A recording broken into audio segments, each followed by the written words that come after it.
नमस्कार दोस्तों, इस वक्त हम मौजूद हैं जनपद प्रतापगढ़ के बाबा बेलखर नाथ धाम अंतर्गत ग्राम सभा खबौर में। यहाँ पर आज एक चुनावी जनसभा को संबोधित करने के लिए ऑल इंडिया मजलिस-ए-इत्तेहादुल मुस्लिमीन के राष्ट्रीय अध्यक्ष बैरिस्टर असदुद्दीन ओवैसी जी का कार्यक्रम है, जिसके लिए यहाँ पर 2 दिन पूर्व से ही तैयारियाँ शुरू हो गई हैं। आप देख सकते हैं चारों तरफ यहाँ पर पब्लिक को नियंत्रित करने के लिए बल्ली और बल्लियों को यहाँ पर लगाया जा रहा है, बैरिकेडिंग किया जा रहा है। यहाँ पर आज शाम लगभग 4 बजे ऑल इंडिया मजलिस-ए-इत्तेहादुल मुस्लिमीन के राष्ट्रीय अध्यक्ष बैरिस्टर असदुद्दीन ओवैसी, MIM और अपना दल कमेरावादी के संयुक्त प्रत्याशी डॉक्टर ऋषि पटेल के पक्ष में वोट की अपील करेंगे और यहाँ पर आज उनका कार्यक्रम सुनिश्चित हुआ है। और हमारे बीच में मौजूद हैं ऑल इंडिया मजलिस-ए-इत्तेहादुल मुस्लिमीन के पूर्व प्रत्याशी और वर्तमान पूर्वांचल प्रभारी इसरार अहमद। आइए हम उनसे कुछ जानकारी एकत्रित करके आप तक पहुंचाने का प्रयास करते हैं। आप देख सकते हैं यहाँ पर आज शाम 4 बजे ऑल इंडिया मजलिस-ए-इत्तेहादुल मुस्लिमीन के राष्ट्रीय अध्यक्ष असदुद्दीन ओवैसी का कार्यक्रम सुनिश्चित हुआ है। कार्यक्रम को लेकर यहाँ पर ज़ोरों से तैयारियाँ चल रही हैं, काफ़ी कार्यकर्ता जुटे हुए हैं और यहाँ पर बैरिकेडिंग का काम चालू है। आप देख सकते हैं यहाँ पर आने वाले लोगों को धूप से बचाने के लिए यहाँ पर टेंट की व्यवस्था की जा रही है। हमारे बीच में पूर्वांचल प्रभारी जनाब इसरार अहमद हैं। आइए हम उनसे कुछ बातचीत करते हैं। बहुत बहुत स्वागत है इसरार भाई। इस वक्त आप खबर नहीं हकीकत यूट्यूब चैनल पर लाइव हैं। जानना यह था कि हम अपने दर्शकों को ये बताना चाहते थे कि आज यहाँ पर जो ओवैसी साहब का कार्यक्रम सुनिश्चित हुआ है, ये कार्यक्रम लगभग कितने बजे से यहाँ पर ओवैसी साहब का आगमन हो रहा है? भाई यहाँ पे 5 बजे का समय दिया गया है और जो है लगभग थोड़ा 10-20 आगे पीछे जो भी हो सकता है। तो का यहाँ पर इसके पहले भी ओवैसी साहब का कुछ कार्यक्रम जनपद प्रतापगढ़ में आज की डेट में है? नहीं, आज में सिर्फ एक प्रोग्राम यहाँ पे है, एक प्रोग्राम मोगामा में है। मोगामा में रात 8 बजे है और यहाँ पे जो है 5 बजे के समय में हमको सब उम्मीद है कि लगभग 6 बजे तक ओवैसी साहब जो है। लेकिन कुछ लोग ये चर्चा कर रहे थे कि असदुद्दीन ओवैसी और अकबर ओवैसी दोनों लोग का आगमन यहाँ पर हो रहा है, इसमें क्या सच्चाई है? नहीं, सिर्फ ओवैसी साहब आ रहे हैं और जो है अकबर ओवैसी साहब नहीं आ रहे। अच्छा, तो ऑल इंडिया मजलिस-ए-इत्तेहादुल मुस्लिमीन का प्रत्याशी तो नहीं है जनपद प्रतापगढ़ में, तो ऑल इंडिया मजलिस-ए-इत्तेहादुल मुस्लिमीन का यहाँ अगर किसी पार्टी के गठबंधन का तो कौन प्रत्याशी है?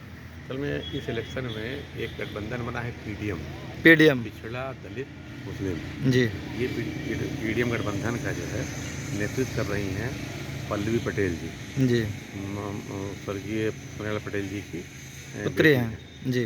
तो इस गठबंधन में MIM ने अपना कोई प्रत्याशी नहीं उतारा है अपने सिंबल से, बल्कि जो भी प्रत्याशी यहाँ पे हैं वो कमेरावादी अपना दल के सिंबल से लड़ रहे हैं और हमारा चूँकि गठबंधन है इसलिए हम लोग उनके साथ हैं और ओवैसी साहब उन्हीं के लिए यहाँ पर उन्हीं को प्रमोट करने के लिए उनके वोट के लिए यहाँ पर आ रहे हैं। तो आने का समय लगभग आपने बताया कि वही 5 बजे का लगभग समय निर्धारित है। अब जो है थोड़ा बहुत आगे पीछे हो सकता है जी। आप हमारे चैनल के माध्यम से हमारे दर्शकों से क्या कुछ अपील करना चाहते हैं? भाई मेरा सिर्फ ये है कि ओवैसी साहब यहाँ आ रहे हैं आपके प्रतापगढ़, तो आप लोग जहाँ जो भी लोग प्रतापगढ़ के आसपास के लोग हैं आवाज़ को सुन रहे हैं, सबसे मेरी अपील है कि आप लोग आएँ और बैरिस्टर असदुद्दीन ओवैसी साहब के बातों को सुने। तमाम तरह की अफवाहें, इस तरह की चर्चाएँ, बहुत सारी बातें आप अपने शहर में आ रहे हैं, आप आकर के अपनी आंखों के सामने नेता को देख सकते हैं, उनकी बातें सुन सकते हैं, उनके विचारों से लाभान्वित हो सकते हैं। ये मेरा अपील है, ज़्यादा से ज़्यादा लोग आएँ और जो लोग भी मैं ये कहता हूँ जो लोग भी ओवैसी साहब को नहीं लाइक करते, विशेष करके उन लोगों को भी मैं कहना चाहता हूँ कि आप आएँ, उनकी बातों को सुनें। उनकी बातों और विचारों को विचारों सुने। को 25 तारीख को मतदान है अपने क्षेत्र जी में, जी तो मतदान को लेकर लोगों को कैसे जागरूक करेंगे कि मतदान किस प्रतिशत हो? जैसे कि बाबागंज का कुंडा में हुआ तो 49% मतदान हुआ है, तो मतदान की लगातार घटोतरी देखी जा रही है, तो यहाँ से क्या अपील करती हैं कि भाई मतदान में जो कटौती हो रही है, जो मतलब लोग कम निकल रहे हैं, लोगों का इंटरेस्ट खत्म हो रहा है, तो इस प्रकार के लोगों के लिए आपका क्या संदेश है? वो जो वर्तमान सरकार है उसका फेल्योर है, जी और सरकार का विकल्प देने की स्थिति में कोई दूसरी पार्टी नहीं है। तो पब्लिक के अंदर एक जो है उमापो की स्थिति है कि सरकार को हटाया जाए और किस तरह दूसरी इसको रिप्लेस किया जाए। सरकार मतलब लोकप्रिय सरकार नहीं रही, पब्लिक जो है इस सरकार से पब्लिक में असंतोष है, लेकिन कोई वैकल्पिक व्यवस्था उसको लेकर के बहुत ज़्यादा कोई चीज़ दिखाई नहीं पड़ रही है, जिसको लेकर के पब्लिक में चुनाव को लेकर उत्साह नहीं है। आप पूर्वांचल प्रभारी भी हैं, आप लगातार लोगों से जनसंपर्क भी कर रहे हैं, तो लोगों का क्या इस रिस्पांस मिल रहा है इस बार की अपना दल एमआईएम को लेकर के दोनों गठबंधन में? देखिए, हम जहाँ जहाँ पे गए जी वहाँ पे अच्छा रिस्पांस मिला। जी हम सीतापुर दौरे पे गए, बनारस गए, जी इलाहाबाद गए, जी जौनपुर गए, तमाम जगह दौरा कर रहे हैं जहाँ जहाँ हमारे कैंडिडेट लड़ रहे हैं जी। गठबंधन के, और अच्छा रिस्पांस मिल रहा है। जी मेरी ये समझ है कि इंडिया गठबंधन का विकल्प जी ये पीडीएम गठबंधन बन सकता है। हालांकि अभी ये शुरुआत है, अभी उत्तर प्रदेश से शुरू हुआ है जी और बहुत देर में आया है। पहले राउंड की जो है चुनाव के पर्चे दाखिल हो चुके थे, उसके बाद ये गठबंधन होना है। लेकिन ये गठबंधन राष्ट्रीय स्तर पे भी और प्रदेश स्तर पे भी एक विकल्प देने की कोशिश करेगा, जो अब तक कांग्रेस और भाजपा का चल रहा था, उसके बरक्स से एक दूसरा विकल्प देने की कोशिश है।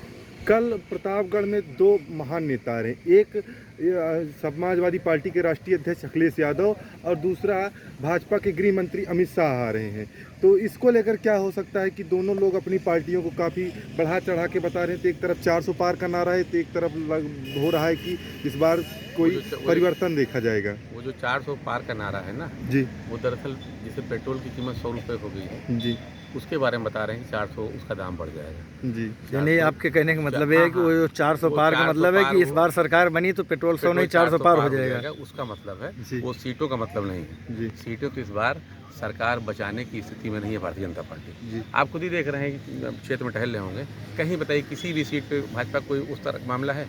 नहीं है। दूसरे अखिलेश जी, जी वो आज प्रतापगढ़ हमारे ख्याल से कल आ भी रहे हैं। जी कल आ रहे हैं। मेरा प्रत्याशी एक कमज़ोर प्रत्याशी है आर्थिक रूप से। जी हमारी पार्टी कभी सत्ता में नहीं रही, हमारे लोग बहुत आर्थिक रूप से धनी नहीं है, लेकिन मैं आज इस ग्राउंड पे खड़े होकर कह सकता हूँ कि आज हमारी यहाँ जो भीड़ आ रही है, इस भीड़ की जो गिनती होगी, किसी को न तो मैं पेट्रोल डीजल मंगाया हूँ, न किसी को खर्चा दे के मंगाया हूँ। ये भीड़ अपने संसाधनों से आएगी, हम लोग देने की स्थिति में भी नहीं, देंगे कहाँ से। अखिलेश यादव जी की कल मीटिंग है जीआईसी ग्राउंड में, आप देखेंगे वहाँ 10 लाख का पंडाल वंडाल लगा हुआ है। जी जी इस भीड़ की तुलना आप उनसे कर लीजिएगा और सही सही हैसियत वो भीड़ बता देगी। अखिलेश जी तो कहते हैं मुसलमानों के मसीहा हैं, हम हर बार उनको अपने ही हाँ, भाई ये सही है कि हिंदुस्तान में एक घटना हुई गोधरा कांड, जी और उसके बाद गुजरात दंगे हुए, जी वहाँ पे 2500 मुसलमान मारे गए थे। जी जी अखिलेश और मुल्ला मुलायम सिंह की उत्तर प्रदेश सरकार जी में एक दंगा कराया गया सरकार के द्वारा जी मुजफ्फरनगर में, जी जिसमें 3000 से ज़्यादा लोग मारे गए और 5000 परिवार आज भी बेघर हैं।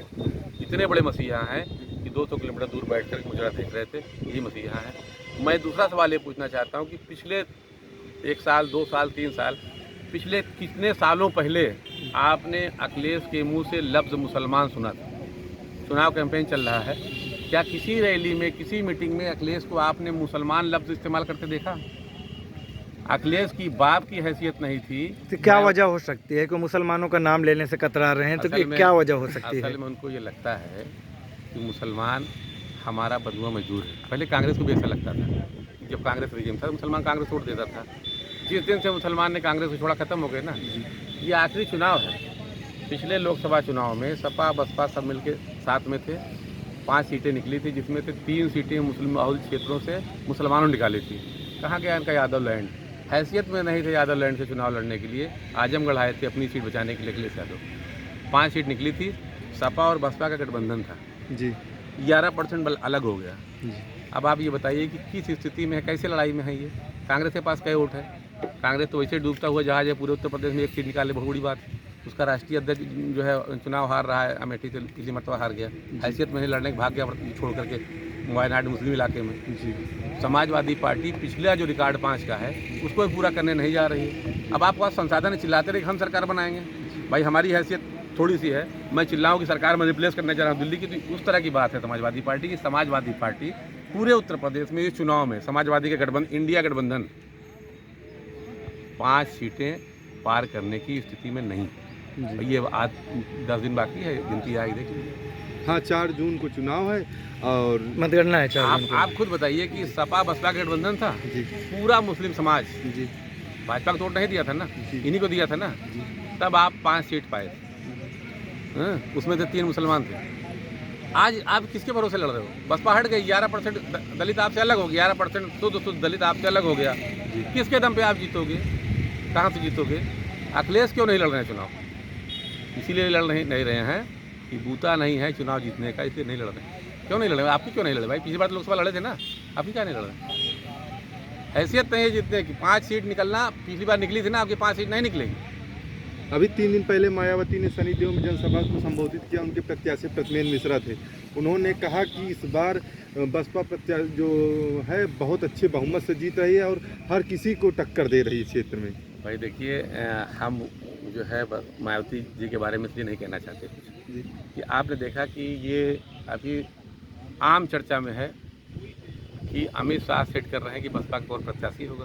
जी मायावती इस हैसियत में नहीं है कि चुनाव कैंपेन करें। जी मायावती ने दलित आंदोलन को, जिसको मानवर काशीराम ने सवर्णों के खिलाफ चलाया था, जी जी उस आंदोलन को आरएसएस के हाथों गिरवी रख दिया। दलितों के ऊपर अत्याचार हो रहा है, इतनी बड़ी नेता हैं, 3 मरतबा की मिनिस्टर कभी बोलती हैं? बोलती नहीं। आपने पिछले इस 5 साल में जो लोकसभा के लिए मायावती को किसी सार्वजनिक मुद्दे पर, किसी दलित अत्याचार कभी बोलते सुना? कभी टीवी पे देखा? कभी कुछ बोला? कभी ट्वीट भी करते देखा? वो तो जो है सिर्फ इतना था कि उनका एक सिस्टम बन गया है, वो अपना धंधा कर रही हैं। साइलेंट होने की वजह क्या हो सकती है? साइलेंट होने की वजह है, एक तो इन्होंने अपने दौरे इक़्तिदार में इतनी बदनुमानियाँ की, इतनी डकैतियाँ की, इतनी लूट की, इतना पैसा, सरकारी पैसा लूटा है कि आज अगर मुंह खोलेंगी तो अगले दिन जेल की सलाखों में होंगी, लालू प्रसाद यादव के हैसियत में आ जाएंगे। ये वो लालू प्रसाद यादव है, आप दिल का मजबूत से लड़ रहा था, अपना जेल काट रहा था, ये इस जेल से बचना चाहती है इस इंसान से। पूरे दलितों को उसने गिरवी रख दिया, तो रहा ना, दलित समाज को भाजपा के हाथों गिरवी रख दिया है। ये मायावती है, इसलिए फेल है, कोई बात थोड़ी। चलिए, बहुत बहुत शुक्रिया हमसे जुड़ने के लिए। आप थे ऑल इंडिया मजलिस-ए-इत्तेहादुल मुस्लिमीन के पूर्वांचल प्रभारी जनाब इसरार अहमद, जो हमारी टीम के द्वारा पूछे गए सवालों का बड़ी बेबाकी से उन्होंने जवाब दिया। और उन्होंने कहा कि इस बार समाजवादी पार्टी की पिछले इलेक्शन में तो मात्र 5 सीटें आई थी, इस बार जो है उससे भी कम सीटें होने वाली हैं और चुनाव का जो नतीजा होगा बड़ा चौंकाने वाला होगा। और चलिए ठीक है, आज हम फिर आपसे मिलते हैं। ऑल इंडिया मजलिस-ए-इत्तेहादुल मुस्लिमीन के राष्ट्रीय अध्यक्ष का जब आगमन होगा तो हमारा प्रयास रहेगा कि हम यहाँ से उनके जो भी उनका संबोधन होगा हम आपको लाइव सुनाएंगे और आप तक लाइव पहुँचाएंगे। चलिए, बहुत बहुत धन्यवाद।